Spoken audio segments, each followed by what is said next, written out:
जय मसीह की। मसीह में मेरे प्यारे भाई और बहनों, मैं आपका भाई सूरज हमेशा की तरह आप सभी को एक बार फिर से सत्य की खोज में स्वागत करता हूं। तो चलिए हम शुरू करते हैं हमारे आज के बाइबल अध्ययन।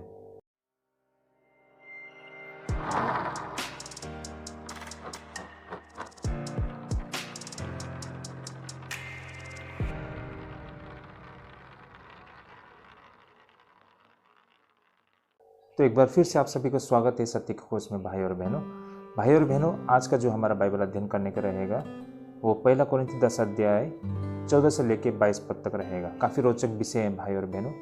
इससे पहले के जितने भी हमारे अध्ययन हैं आप हमारे प्लेलिस्ट से देख सकते हैं। हमारा पूरा कोशिश रहता है कि हम बिल्कुल chapter to chapter, verse to verse हम बाइबल अध्ययन करें, वो भी बिल्कुल सरल भाषा में। बाइबल की वो जो जटिल जो रहस्य है उसे हम बिल्कुल सरल भाषा में आपके समक्ष लेके आए। और हमारा ये भी कोशिश रहता है कि हम बिल्कुल तथ्यों के साथ इन सारे सच्चाई को, इन सारे सत्य को आपके समक्ष रखें। तो भाई और बहनों, अंत तक बने रहिएगा। चलिए हम शुरू करते हैं हमारे आज के अध्ययन को। आज का जो हमारा विषय रहेगा वो है प्रभु भोज के दायित्व, है ना। काफ़ी रोचक विषय है भाई और बहनों, अंत तक बने रहिएगा। सबसे पहले हम वचन को पढ़ लेते हैं। तो वचन यहाँ पर इस प्रकार लिखा है, इस कारण हे मेरे प्यारो, मूर्ति पूजा से बचे रहो। मैं बुद्धिमान जानकर तुमसे कहता हूँ, जो मैं कहता हूँ उसे तुम परखो। वह धन्यवाद का कटोरा जिस पर हम धन्यवाद करते हैं, क्या मसीह के लहू की सहभागिता नहीं? वह रोटी जिसे हम तोड़ते हैं, क्या वो मसीह के देह की सहभागिता नहीं? इसलिए कि एक ही रोटी है, सो हम भी जो बहुत है एक देह है, क्योंकि हम सब उसी एक रोटी में भागी होते हैं। जो शरीर के भाव से इजरायली है उनको देखो, क्या बलिदानों के खाने वाले वेदी के सहभागिता नहीं? फिर मैं क्या कहता हूँ, क्या यह कि मूरत का बलिदान कुछ है या मूरत कुछ है? नहीं, वरन यह कि अन्य जाति जो बलिदान करते हैं वे परमेश्वर के लिए नहीं परंतु दुष्ट आत्माओं के लिए बलिदान करते हैं। और मैं नहीं चाहता कि तुम दुष्ट आत्मा के सहभागी हो। तुम प्रभु के कटोरे और दुष्ट आत्माओं के कटोरे दोनों में से नहीं पी सकते। तुम प्रभु की मेज और दुष्ट आत्माओं की मेज दोनों के साझी नहीं हो सकते। क्या हम प्रभु को रीस दिलाते हैं? क्या हम उससे शक्तिमान है? ओके, आमेन। प्रभु को धन्यवाद हो इस सुंदर अवसर के लिए, इन सुंदर वचन के लिए। तो भाई और बहनों, आइए हम इस पर अध्ययन करना शुरू करते हैं। हम हमेशा की तरह पहले इसके शाब्दिक अर्थ, लिटरल मीनिंग को समझने के लिए प्रयास करते हैं। उसके बाद इसके हम वास्तविक अर्थ को हम समझने के लिए प्रयास करते हैं। भाई और बहनों, वचन के साथ बने रहिएगा। सबसे पहले हम पढ़ते हैं 10 अध्याय 14 और 15 पद को। भाई और बहनों, यहाँ पर 14 और 15 पद में क्या लिखा गया है, जैसे मैं पढ़ लेता हूँ। इस कारण हे मेरे प्यारो, मूर्ति पूजा से बचे रहो। यहाँ पर साफ साफ बिल्कुल स्पष्ट शब्द में कहा गया है। प्रेरित पौलुस कहते हैं कि हे मेरे प्यारो, मूर्ति पूजा से बचे रहो। मैं बुद्धिमान जानकर तुमसे कहता हूँ, जो मैं कहता हूँ उसे तुम परखो। ओके, आमेन। भाई और बहनों, इससे पहले हमने 1 से लेकर 13 पद, मेरा कहने का मतलब पहला कोरिन्थी 10 अध्याय 1 से लेकर 13 पद, जस्ट इस अध्ययन के पहले वाले अध्ययन, आपको इसकी वीडियोस हमारे प्लेलिस्ट से आपको मिल जाएगी। तो मेरा कहने का मतलब पहला कोरिन्थी 10 अध्याय 1 से लेकर 13 पद, उस अध्ययन में हमने क्या देखा था कि प्रेरित पौलुस ने कुरिन्थ के ईसाइयों को इजरायलियों के इतिहास की घटनाओं को याद दिलाकर उन्हें चेतावनी दी थी, है ना। प्रेरित पौलुस ने उनसे कहा था कि किस तरह परमेश्वर ने इजरायलियों को मिस्र देश से निकाला, उनकी हर एक ज़रूरतों को पूरा किया। जब उन्हें भूख लगी तो उन्हें खाने के लिए मन्ना दी, जब उन्हें प्यास लगा तो चट्टान से उन्हें पानी पिलाया, है ना। उन्हें हर समय उन्हें मार्गदर्शन किया, दुश्मनों से उन पर विजय दिलाया, है ना। और लाल समंदर से उनको पार करवाया, बादल के द्वारा उनको मार्गदर्शन की। मतलब परमेश्वर ने उनके हर एक ज़रूरतों को पूरा किया भाई और बहनों। लेकिन फिर भी वे लोग सुरक्षित नहीं थे जब जब उन्होंने परमेश्वर की आज्ञा को तोड़ा, जब जब उन्होंने परमेश्वर की आज्ञा का उल्लंघन किया। ऐसे कई सारे मतलब उदाहरण है ना। आप सभी को याद होगा जब मूसा सीनै पर्वत में गए थे, है ना, जब वो लौटे तो लोग अपने हाथों से एक बछड़ा का आकार से एक मूर्ति बनाकर उसकी आराधना करना लोगों ने शुरू कर दिया। हजारों लेवी लोग मारे गए थे। जब उन्होंने व्यभिचार किया तो 24,000 इजरायली लोग मारे गए थे। जब उन्होंने मूसा का विरोध किया तो वे लोग मारे गए थे। तो कहने का तात्पर्य भाई और बहनों, ये सच है कि परमेश्वर ने उन्हें मिस्र से निकाल के लेके आया, उनकी हर एक जरूरत को मतलब पूरा किया, उनका देखभाल किया।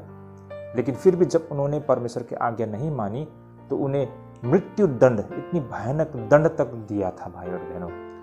और उसी तरह आज के समय में भी अगर कोई ईसाई, भले ही हमने बपतिस्मा लिया है, हम प्रभु भोज लेते हैं, अगर फिर भी हम परमेश्वर की आज्ञा को उल्लंघन करते हैं तो हमारा भी कुछ उसी तरह एक मतलब हमारा भी एक मतलब ये सजा है ना, सजा का हकदार हम हो सकते हैं।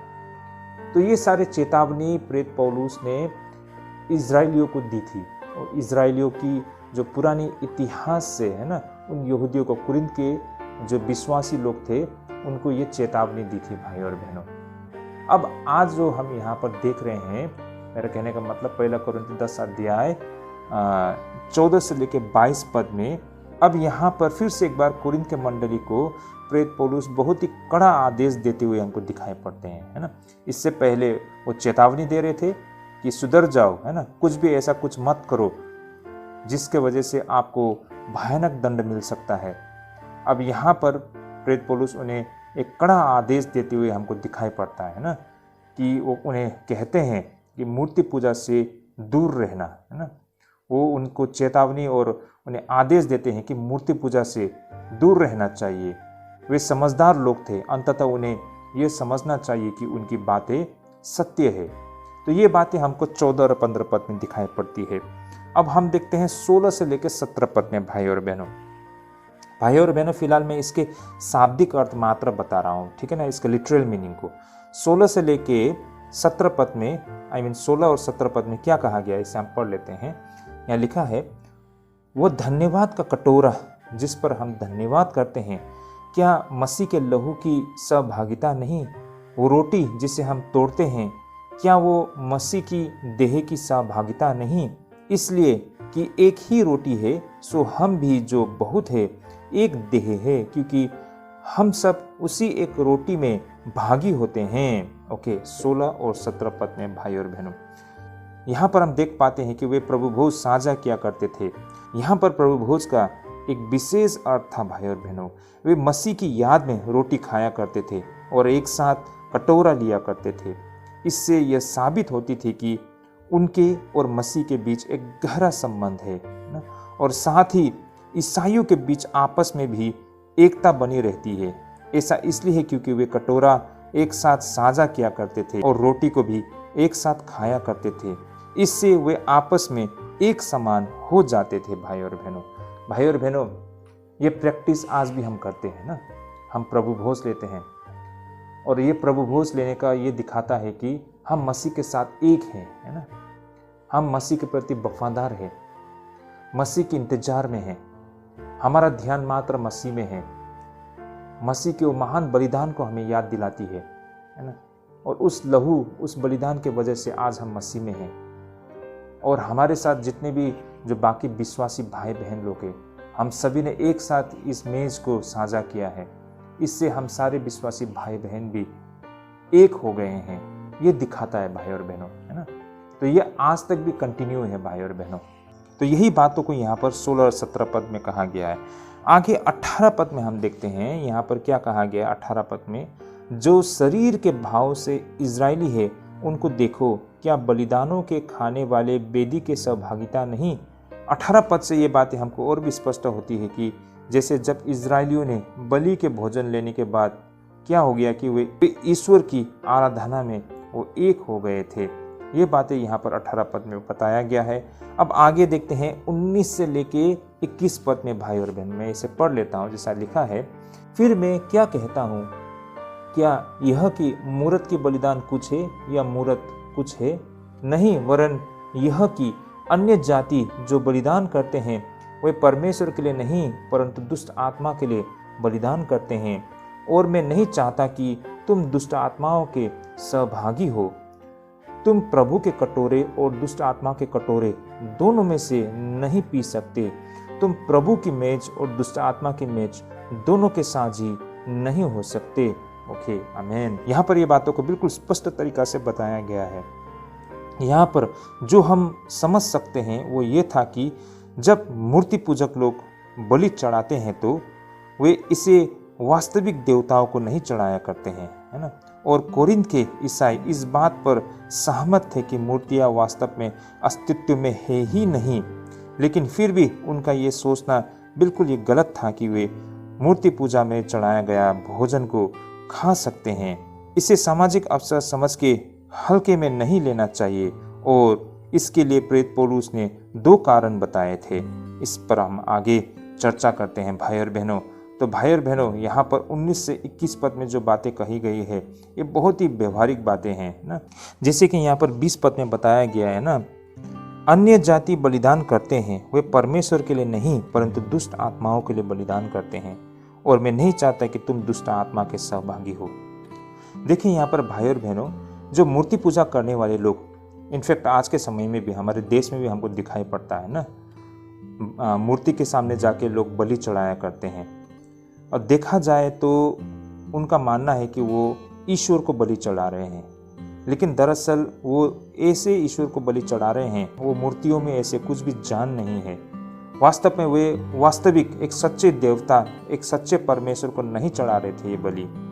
और यही कारण भाई और बहनों, उस समय के कोरिन्थ के ईसाई लोग भी इस बात पर सहमत थे कि मूर्तियाँ वास्तव में अस्तित्व में है ही नहीं, लेकिन फिर भी उनका ये सोचना ये गलत था कि ये मूर्ति पूजा में चढ़ाया गया भोजन खा सकते हैं। इसके कई सारे कारण हैं भाई और बहनों, जो मूर्ति में चढ़ाया गया जो चढ़ावा होते हैं उसे हम नहीं खा सकते हैं। आज भी मैं ऐसे बहुत सारे ईसाई लोग को मैं अपने आसपास देखता हूँ, है ना। मतलब जब कोई अन्य जाति लोग ना, जब वो पूजा करते हैं और वो प्रसाद बनाते हैं, है ना, ये जहाँ बलि दिया गया वो मांस होते हैं, वो सब चीज़ तैयार किया जाता है, तो अन्य जाति लोग तो बेशक वो खाएंगे उसको, है ना, और वो हमारे विश्वासी भाई बहन को भी ऑफर करते हैं, है ना। तो हमारे विश्वासी भाई बहन लोग, बहुत सारे ऐसे भाई बहन लोग हैं, बिना हिचकिचाए उन सारे चीज़ों को ले लेते हैं, क्योंकि उनको लगता होगा कि शायद इसे खाने से कोई फर्क नहीं पड़ता है, क्योंकि हमारा तो परमेश्वर हमारे साथ है, परमेश्वर हमारी रक्षा करता है ना, और हमें कुछ भी हानि नहीं पहुंचेगी, ये सोचकर खाते होंगे। और बहुत सारे लोग उस सामाजिक बंधन को बनाए रखने के लिए, है ना, मतलब अगर कोई व्यक्ति खा लो बोलकर आपको देते हैं तो आप अगर इनकार करेंगे तो उन्हें बुरा लग सकता है, ये सोचकर भी बहुत सारे लोग उन प्रसाद, उन चढ़ावा को खा लेते हैं। और बहुत लोग तो पहले से खा के आए हैं, तो उनको इसे नहीं खाने का कोई तुक नहीं बनता, या फिर खा भी लेते हैं तो उनको लगता है कि इससे कुछ फर्क पड़ने वाला नहीं है। लोग बहुत ही हल्के से लेते हैं और इसे मतलब खा लेते हैं, मतलब मूर्ति में चढ़ाए गए वो प्रसाद और वो चढ़ावा उसे खा लेते हैं भाई और बहनों, और लोगों को लगता है कि इससे कुछ नुकसान होने वाला नहीं है। उस जमाने में कोरिन्थ के लोग ऐसा ही कुछ सोचा करते थे ना, क्योंकि मूर्ति में तो कोई जान ही नहीं है, और उस मूर्ति के नाम पे चढ़ाया गया वो सारी चीज़ वो बेमायने है, इसलिए इसमें कोई हानि नहीं है ना। अगर उसे हम खा भी लेते हैं तो वो लोग खाया करते थे। लेकिन अगर सच्चाई को हम देखें, है ना, सच्चाई को हम समझने के लिए प्रयास करें तो भाई और बहनों, बेशक वो मूर्ति में कुछ जान नहीं है, लेकिन उस मूर्ति में चढ़ाई गई चढ़ावा को अगर हम खाते हैं तो हमें नुकसान पहुंचती है ना। इसका बहुत बड़ा एक सिद्धांत है, बहुत बड़ा कारण है, जिसे आज हम समझने जा रहे हैं भाई और बहनों। आप लोग हमारे साथ बने रहिए अंत तक। तो यहाँ पर भाई और बहनों, प्रेरित पौलुस ना, उनके लिए प्रेरित पौलुस ने 2 कारण बताए थे कि क्यों मूर्ति में चढ़ाई गई जो चढ़ावा होते उसे हमें नहीं खाना चाहिए। पहला तो, एक मूर्ति पूजक मंदिर में भोजन साझा करने के लिए उन्हें अन्य जाति लोगों के साथ एकजुट होना होता है। इससे ऐसा प्रतीत होता है कि वे ईसाई उस मूर्ति को वास्तविक ईश्वर की मान्यता दे रहे हैं। भाई और बहनों, ये बिल्कुल स्वाभाविक है। जब वो प्रसाद या चढ़ावा आप अन्य जाति मूर्ति में चढ़ाई गई वो प्रसाद को आप खाने के लिए बैठते हो, है ना, उसे लेने के लिए बैठते हो, तो किसके साथ बैठेंगे, आपके आसपास तो विश्वासी जन लोग तो नहीं होंगे, उन अन्य विश्वासी लोगों के साथ ही बैठेंगे और उन्हीं के साथ उस प्रसाद को साझा करेंगे। तो इससे क्या संदेश जाता है कि जिस मूर्ति को अन्य जाति ईश्वर सोचते हैं, उस मूर्ति को आप भी मान्यता दे रहे हो, इसलिए तो आप प्रसाद को खा रहे हो, इसलिए वे लोग भी आपसे बहुत खुश होंगे। वो लोग भी बोलते हैं, और बहुत समय पर हम लोग जब इनकार करते हैं तो हमें क्या बोलते हैं पता है? देखिए, फलना फलना कोई प्रसाद दिया था, वो भी तो ईसाई है, बड़े चाव से उन्होंने खाया, कोई इसका विरोध नहीं किया, है ना।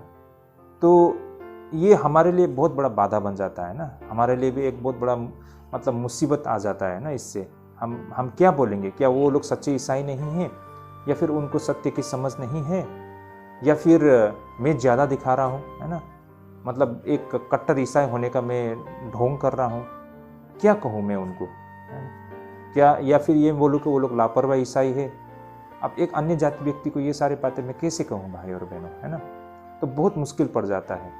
और दूसरी बात है, उनका विश्वास और भी मजबूत हो जाता है, क्योंकि वे तो उस मूर्ति को ईश्वर मानते हैं। अब जब गैर मतलब हिंदू, है ना, या फिर ईसाई व्यक्ति उस प्रसाद को खाते हैं, चढ़ावा को खाते हैं, तो उनका विश्वास और भी मजबूत होता है। उनको लगता है कि देखिए, दूसरे धर्म के लोग भी इस मूर्ति, हम जिसे हमारे भगवान के, हमारे ईश्वर के जो नाम पे चढ़ाया गया प्रसाद को वो खाते हैं, है ना। तो अब आगे कैसे उनको सुसमाचार सुनाएंगे? वो रास्ता तो पूरा बंद हो गया। क्या आप कल बोल सकोगे कि ये मूर्ति में कुछ जान नहीं है, इसे मत खाया करो, इसमें बनाया हुआ प्रसाद आपका कोई फायदा नहीं पहुंचाएगा, ये बोल पाओगे? क्योंकि खुद आपने इसको खाया है ना। तो ये बात, पहली बात तो ये सब कारण की वजह से प्रेरित पौलुस नहीं चाहते थे कि मूर्ति में चढ़ाए गए प्रसाद को हमें नहीं खाना चाहिए, है ना। और भाई और बहनों, दूसरा, जब लोग मूर्तियों की पूजा करते हैं तो वे वास्तव में गैर मानवीय दुष्ट प्राणियों की आराधना कर रहा है, जिससे हम भूत आत्मा कहते हैं ना।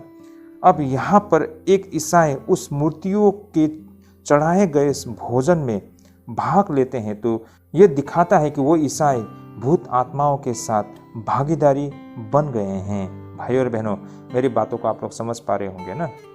गैर मानवीय दुष्ट प्राणियों की आराधना, मूर्ति की जो पूजा करते हैं वे वास्तव में गैर मानवीय दुष्ट प्राणियों की आराधना करते हैं।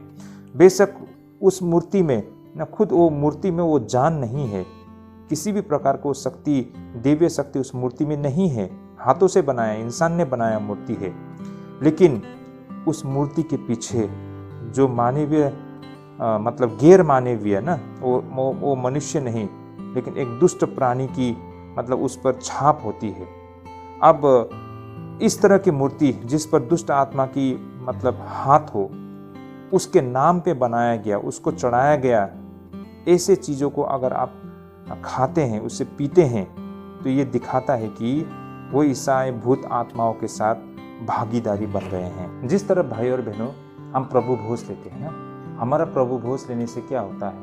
मसीह के साथ हमारा रिश्ता बनता है ना, हम और भी करीब होते हैं उनके, हम एक हो जाते हैं।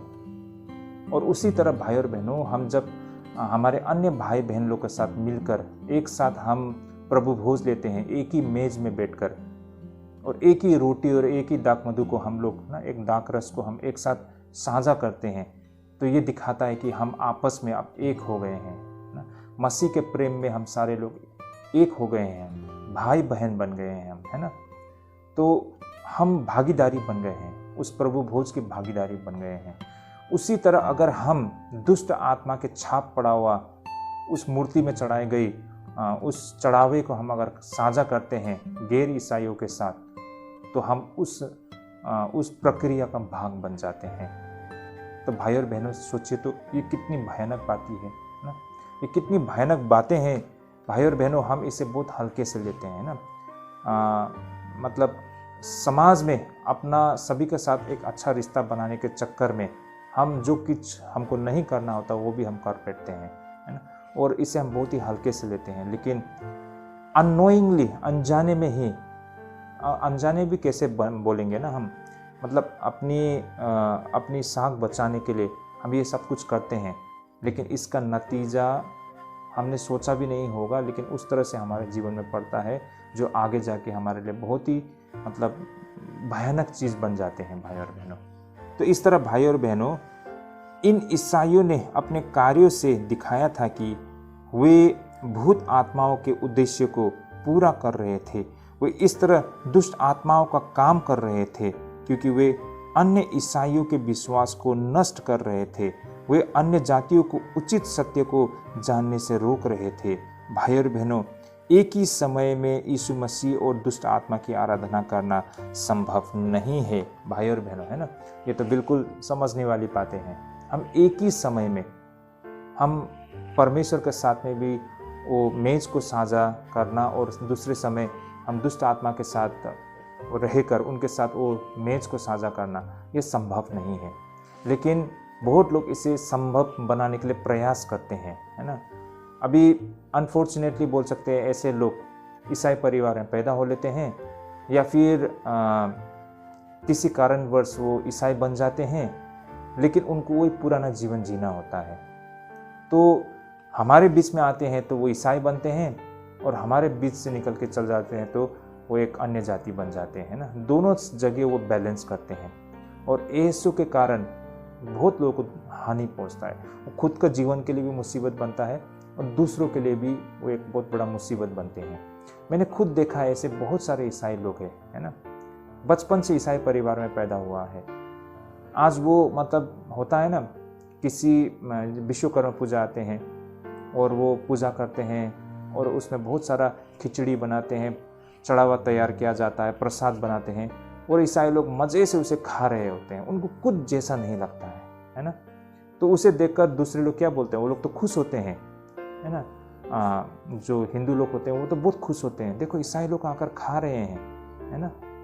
क्योंकि वो लोग भी मान्यता देते हैं हमारे उसको, हमारे देवी देवताओं को वो भी विश्वास करते हैं, मानते हैं, इसलिए वो खा रहे हैं। तो ऐसे लोगों को आप कैसे प्रभु में ला सकोगे ना, आप खुद ही उनकी तरफ हो गए हो।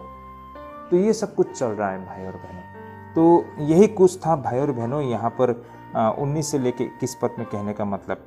अब हम देखते हैं 22 पद में भाई और बहनों, है ना। जैसे कि यहाँ पर 22 पद में बताया गया है कि क्या हम प्रभु को रीस दिलाते हैं, क्या हम उससे शक्तिमान हैं। भाई और बहनों 22 पद में यहाँ पर गौर करने वाली बातें यह थी कि प्रेरित पौलुस अपने कथन में स्वयं को शामिल करता है ना, क्योंकि वो हम शब्द का वो प्रयोग करते हैं। यहाँ पर आप लोग गौर करने वाली बातें यहाँ पर ये है कि वो हम शब्द को प्रयोग कर रहे हैं। ऐसा लिखा है ना, क्या हम प्रभु को रीस दिलाते हैं। प्रेरित पौलुस यहाँ ये बता रहे हैं कि वे ऐसा करके परमेश्वर को ईर्ष्या दिला रहे हैं ना। जैसे कि भाई और बहनों, आप सभी को याद होगा 10 आज्ञाओं में से एक आज्ञा, या फिर कह सकते हैं 10 आज्ञा में वो दूसरी आज्ञा मूर्तियों की पूजा करने से मना करता है ना। वहाँ पर आप सभी को याद होगा ना, 10 आज्ञा में एक आज्ञा वो था कि मूर्तियों की पूजा न करना, क्योंकि हमारा परमेश्वर एक ईर्ष्यालु परमेश्वर है। निर्गमन 20:4 में ये बात बताया गया है ना। मैं इसे पढ़ लेता हूँ। जैसा लिखा है, तू अपने लिए कोई मूर्ति खोद कर न बनाना, न किसी की प्रतिमा बनाना जो आकाश में व पृथ्वी पर व पृथ्वी के जल में है। तो यहाँ पर ये बातें बिल्कुल स्पष्ट बताया गया है कि सच्चे परमेश्वर जो हमारा सृष्टि करता है, हमारा उद्धार करता है, उसके अलावा हमें किसी और को वो स्थान नहीं देना चाहिए ना। परमेश्वर पवित्र और शक्तिशाली है, वो किसी भी चीज़ को अपनी जगह नहीं लेने देगा। मूसा के गीत में परमेश्वर ने इजरायलियों की उनकी मूर्तियों की पूजा के लिए दोषी ठहराया था। ऐसा प्रतीत होता है कि कुरिन्थ के ईसाइयों को संदेह था कि परमेश्वर उन्हें दंड कर सकता है ना। तो भाई और बहनों, लेकिन यहाँ पर प्रेरित पौलुस उन्हें स्पष्ट करता है कि परमेश्वर क्यों नहीं, है ना। परमेश्वर ने आप लोगों को यहाँ तक लेके आया है, तो परमेश्वर आपको यहाँ से कहीं और भी भेज सकता है। परमेश्वर के हाथों में है, इसलिए हमें परमेश्वर के प्रति वफादार और उनकी आज्ञाओं को पालन करना होगा, है ना। तो भाई और बहनों, ये था इस पैसेज के शाब्दिक अर्थ। अब हम इस पैसेज के वास्तविक बिंदु पर कुछ चर्चा करते हैं। भाई और बहनों, इस पैसेज में हम 3 विचारों को समझ पाते हैं, और उनमें से 2 उस युग के लिए अति विशिष्ट थी जब प्रेरित पौलुस ने ये बातें कही थी, और तीसरा वो हमेशा के लिए है ना, इनफैक्ट आज के समय के लिए और आने वाले समय के लिए भी व्यवहारिक बातें हैं। वो 3 बातें कौन सी थी और क्या थी, इसे अब हम आगे समझने के लिए प्रयास करते हैं। पहला तो जैसा कि हमने देखा है कि जब बलि दिया जाता था तो मांस का कुछ हिस्सा उपासक को दावत आयोजित करने के लिए वापस दे दी जाती थी। भाई और बहन, आप सभी को याद होगा, इससे पहले हमने अध्ययन किया था ना कि किस तरह जब लोग बलि चढ़ाने के लिए किसी जानवर को लेके आते हैं और वो जब बलि चढ़ाते हैं तो उस बलि का बहुत छोटा सा हिस्सा ही एक एक प्रतीक के रूप में उसे वेदी पर चढ़ाकर प्रभु के लिए है ना अर्पण किया जाता है। उसके बाद में उस मांस के आधा भाग बोल सकते हैं ना, आधा हिस्सा उस पुजारियों को दी जाती है और जो आधा रह गया है, कह सकते हैं आधा भाग, वो उस उपासक जिन्होंने वो बलि चढ़ाया है ना उसको दे दी जाती है, ताकि वो वापस जाके उस बलि को है ना, उस जो मांस को वो एक दावत के रूप में वो मना सके और अपने परिवार, अपने रिश्तेदार, अपने दोस्तों के साथ उसे साझा कर सके, है ना। तो एक प्रकार से इसे हम प्रसाद की तरह ही देख सकते हैं, है ना। समझने वाली बात, मतलब प्रसाद की तरह ही थी। जैसे आज भी मंदिर में बहुत सारे लोग होते हैं ना, फल फूल लेके जाते हैं, मंदिर में चढ़ाते हैं, फिर उस थाली को वापस कर देते हैं और वही प्रसाद बनकर लोगों के बीच में बांटा जाता है ना। ये आज भी हमारे देश में प्रैक्टिस किया जाता है। इसलिए भाई और बहनों, ये भी एक बात है कि यहाँ पर लोग बोलते हैं कि सनातनी धर्म इसी देश में पैदा हुआ है, लेकिन हकीकत ये है कि ये जो उन लोग प्रैक्टिस करता है, ये बहुत पहले ही हम बाइबल में ऐसे लोग को अन्य जाति बोलते हैं, है ना। ये बहुत पहले से भी बाइबल में दर्ज है ना, कि वे लोग किस तरह से अन्य जाति लोग भी सच्चे परमेश्वर के अलावा अन्य जाति लोग किसी मूर्ति को पूजा करते थे। ये नया चीज़ नहीं है, वही चीज़ यहाँ पर वो लोग ने लेके आया है आज हमारे देश में, है ना। और लोग बोलते हैं कि हम तो सनातनी हैं या फिर हम यहीं से हैं, लेकिन असल में ये चीज़ जब मानव जाति की सृष्टि हुई थी, है ना, तब से हम देख पाते हैं कि लोगों ने सच्चे परमेश्वर के अलावा खुद अपने ही देवी देवता बना लिए और उसको इस तरह पूजने शुरू किए। तो वो प्रैक्टिस आज भी हमारे देश में हमको दिखाई पड़ती थी। तो जैसे कि मैं अभी बैक टू बाइबल में जाना चाहता हूँ, हज़ारों साल पहले भी यही चीज़ होता था ना। जो लोग मंदिर में चढ़ाने के लिए जाते थे, यहोवा परमेश्वर को चढ़ाया करते थे, तो उसके बाद जो मांस होते थे उसको मतलब प्रतीक के रूप में थोड़ा सा हिस्सा उसको प्रभु के लिए अर्पण किया जाता था। उसके बाद उन पुजारियों को दी जाती थी, है ना, और बाकी हिस्सा उसी चढ़ाने वाले को दे दिया जाता था, ताकि वो आके अपने परिवार, रिश्तेदार, दोस्तों के साथ दावत दे सके। और ये एक प्रकार से प्रसाद के रूप में उसे लिया करते थे। मैं इस पर आगे भी आप लोग को थोड़ा विस्तार से बताऊंगा भाई और बहनों। तो भाई और बहनों, ऐसी दावत में हमेशा ये माना जाता था कि परमेश्वर स्वयं उस दावत में अतिथि है ना, मतलब स्वयं परमेश्वर वहाँ पर उपस्थित है। ऐसे दावत जब दिया जाता है तो परमेश्वर की उपस्थिति वहीं पर है, ऐसा माना जाता था। और फिर यह अक्सर माना जाता था कि मांस को चढ़ाने के बाद परमेश्वर स्वयं उसमें होती थी और फिर भोज में भाग लेने वालों के शरीर और आत्माओं में प्रवेश कर लेती थी। जिस तरह दो व्यक्ति एक दूसरे की रोटी और नमक खाते हैं तो उसके बीच एक अटूट बंधन बन जाती है।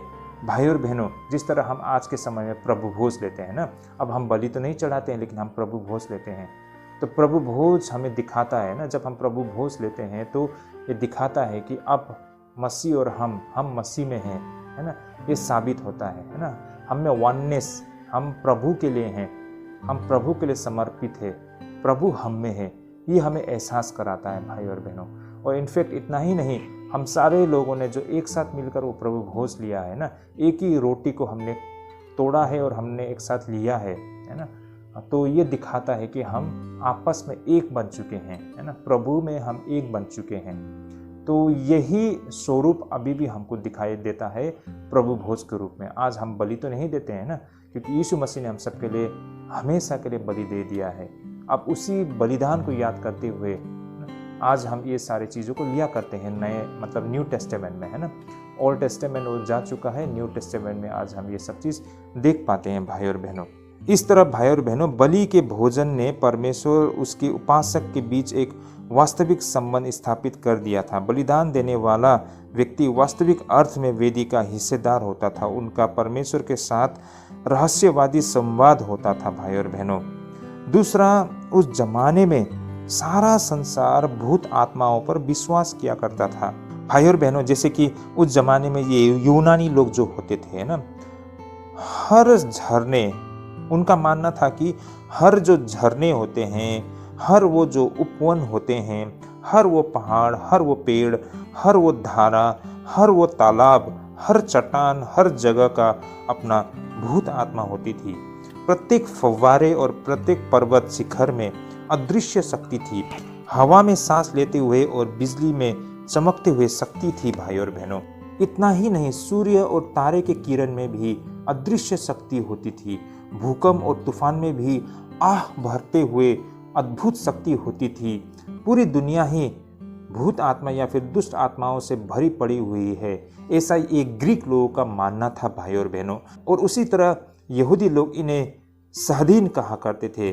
सहदीन, याद कीजिए भाई और बहनों, इसे वे बुरी आत्मा मानती थी जो खाली घरों में रहती है, जैसे कि फर्श पर पड़े टुकड़ों में या फिर बर्तनों में पड़ी तेल में या पानी में जो हम पीते हैं, उन बीमारियों में जो हम पर हमला करती है, उन हवाओं में, उन कमरों में छुपी रहती है। भाई और बहनों, प्रेरित पौलुस इन दुष्ट आत्माओं पर बहुत विश्वास किया करते थे। वो उन्हें आध्यात्मिक शक्तियाँ कहते थे। भाई और बहनों, दुख की बात है, हम में से ईसाई लोग, ज़्यादातर लोग आज इन बातों पर विश्वास नहीं करते हैं। ये अजीब विडंबना है। भाई और बहनों, हम पवित्र आत्मा में तो विश्वास करते हैं, लेकिन दुष्ट आत्मा में हम विश्वास नहीं करते हैं। हम इतने आसानी से भूल गए जो वो स्वर्गदूत लोग थे जिसे परमेश्वर ने स्वर्ग से निकाल दिया था उस शैतान के साथ। वो हजारों लाखों की संख्या में वो स्वर्गदूत, अब वो कहाँ है? वही लोग तो है भाई और बहनों, एक दुष्ट आत्मा बन के वो चारों तरफ घूम रहे हैं। हर जगह वो लोग बैठे हुए हैं, और जैसे ही अवसर मिलता है किसी के जीवन में प्रवेश करने का, वो लोग प्रवेश कर जाते हैं। और देखते ही भाई और बहनों, बहुत सारे लोगों का जीवन में ऐसा होता है। लोग बीमार पड़ जाते हैं, है ना, लोग पागल बन जाते हैं, लोगों के घर में झगड़े, है ना, कलह आ जाता है, अशांति आ जाता है ना, बहुत बड़े बड़े काम हो जाते हैं। भाई और बहनों, लोग सुसाइड करते हैं। हम लोग सोचते हैं कि इसको इसको साइकोलॉजिकल प्रॉब्लम था इसलिए उन्होंने ऐसा किया, लेकिन ऐसा नहीं है। भाई और बहनों, साइंस इसे एक साइकोलॉजिकल इशू मानते हैं, लेकिन अगर हम परमेश्वर की नज़र से देखें, है ना, आध्यात्मिक तरीके से इसे अगर हम देखते हैं, तो इसके पीछे एक आध्यात्मिक शक्ति है, एक बुरी शक्ति है जो उस पर वो कंट्रोल करता है। लोग ड्रग एडिक्ट बन जाते हैं, शराबी बन जाते हैं, है ना, लोगों को भयानक बीमार आ जाती है। ये कैसे, किस तरह से हो गया है?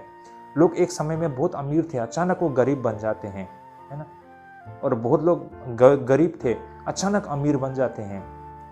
भाई और बहनों, ये सब यूं ही नहीं हो जाता है। इसके पीछे एक अदृश्य गैर मनुष्य ना, अदृश्य शक्ति ना, बुरी शक्ति इसके पीछे है। भाई और बहनों, दुनिया में बहुत कुछ हो रहा है। इन लोगों को अपनी आंखों के सामने प्रमाण नहीं दिखाई देता है ना सडनली, तो उनको वो सोचते हैं कि ये सारी चीज़ यूं ही हो गया है ना, या फिर इसके पीछे साइंटिफिक रीज़न है। लेकिन भाई और बहनों, हकीकत ये है कि इसके पीछे बुरी आत्मा की और अदृश्य शक्ति, उसका कंट्रोल है। भाई और बहनों, इसलिए हम विश्वासियों को बहुत ही इसमें गंभीर होने की आवश्यकता है। भाई और बहनों, देखिए, जिस तरह ये ग्रीक लोग मानते हैं ना, और यहूदियों का ये कहना है, हर जगह ये एक अदृश्य शक्ति है ना, एक ऐसी शक्ति जो हमारे बीच में मौजूद है। ये बातें नया बात नहीं है। भाई और बहनों, जैसे कि उदाहरण के लिए आज भी प्रकृति पूजक जिसे हम बोलते हैं, है ना, प्रकृति पूजक लोग बोलते हैं, या फिर किराती धर्म लोग, जैसे कि हमारे पहाड़ी इलाका में ये धर्म मिल जाती है। जैसे कि हिमाचल से लेकर नेपाल, सिक्किम, दार्जिलिंग, ये हमारे यहाँ नॉर्थ ईस्ट में इस धर्म को मतलब किराती धर्म बोलते हैं। एक प्रकार से प्राकृतिक पूजा करने वाले लोग होते हैं। हमारे छत्तीसगढ़, झारखंड, आदिवासी इलाकों में मिल जाते हैं। इवन सनातनी लोग भी तो इन बातों को तो मानते हैं ना कि पत्थर में बोलो, पहाड़ों में बोलो, पेड़ में, उन सारी चीज़ों को पूजते हैं। उनमें वो अदृश्य शक्ति है, वो मानते हैं भाई और बहनों, है ना। लेकिन हम ईसाई लोग, जिसको इन सारी चीज़ों की सबसे ज़्यादा समझ होनी चाहिए थी, आज हम इतने अपने आप को मॉडर्न सोचते हैं। मतलब इन सारे बातों पर बातें करना शर्म आता है, इन पर विश्वास करना शर्म लगता है ना। हमको शर्मिंदा महसूस होता है। हम एक तरफ तो बोलते हैं पवित्र आत्मा, पवित्र आत्मा। अगर पवित्र आत्मा है तो दुष्ट आत्मा भी तो मौजूद है ना। परमेश्वर है तो शैतान भी तो मौजूद है भाई और बहनों।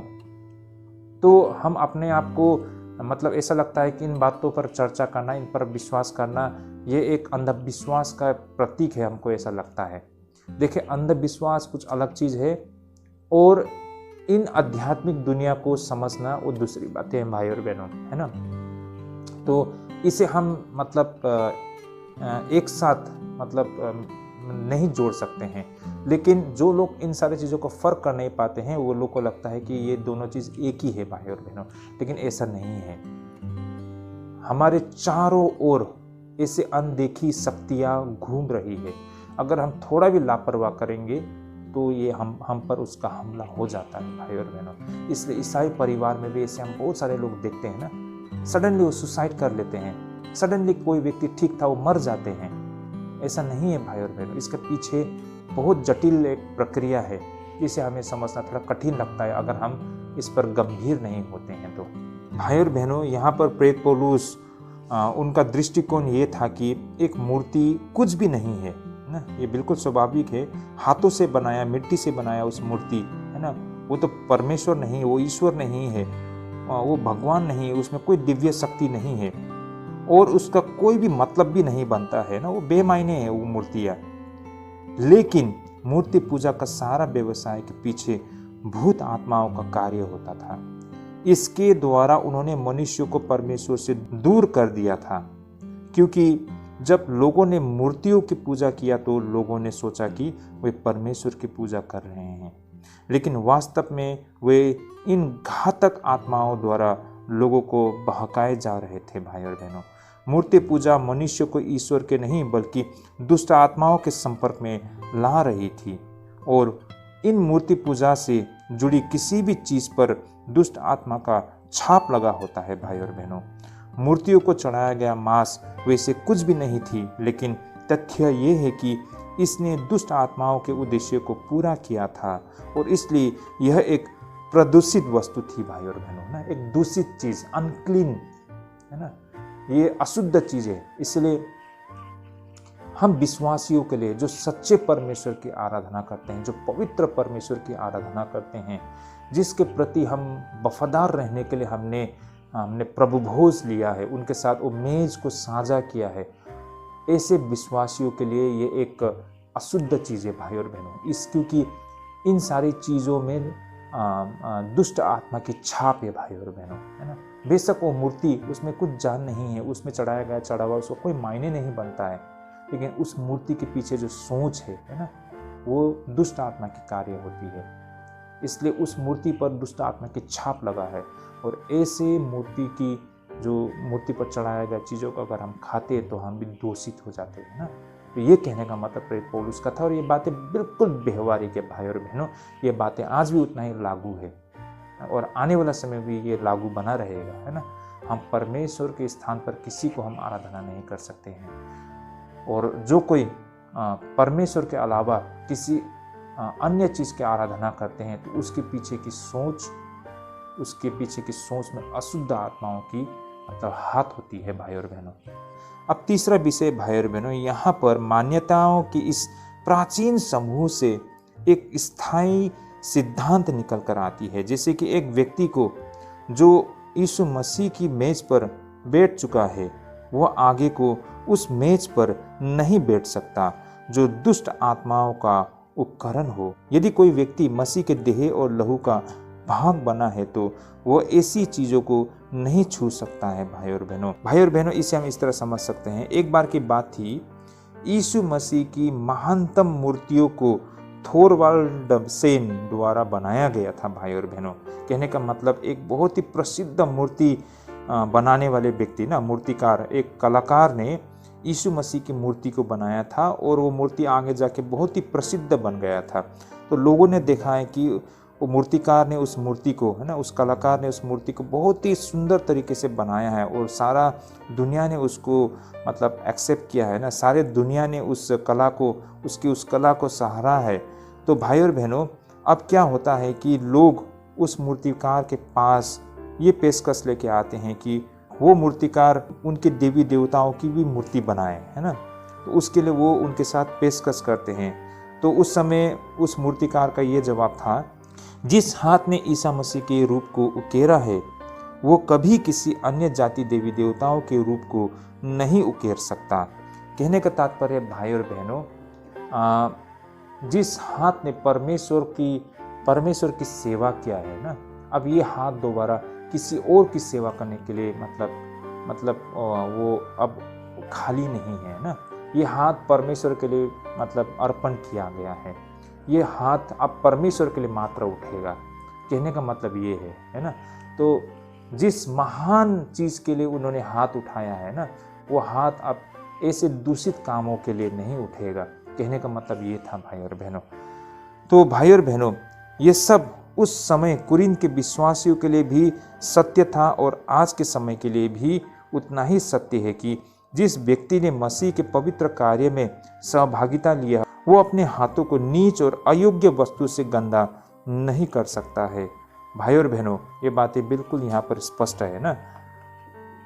हमने यीशु मसीह में विश्वास किया और यीशु मसीह के समक्ष आया और हमने यीशु मसीह के साथ वो मेज को साझा किया जहाँ पर हमने उस रोटी को तोड़ा और उस दाख मधु को हमने लिया और इससे हमारा यीशु मसीह के साथ एक गहरा संबंध, एक गहरा रिश्ता बन गया। अब मसीह में हम हैं भाई और बहनों, मसीह हम में है ना। हम एक हो गए हैं और हमारे साथ जितनों ने उन रोटी को तोड़ा है, हम भी सारे लोग एक हो गए हैं भाई और बहनों।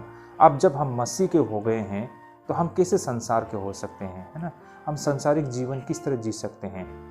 तो भाई और बहनों, जो मेज हमने मसीह के साथ साझा किया है, अब दुष्ट आत्मा के साथ रह के उसके साथ वो मेज हम साझा नहीं कर सकते हैं, है ना।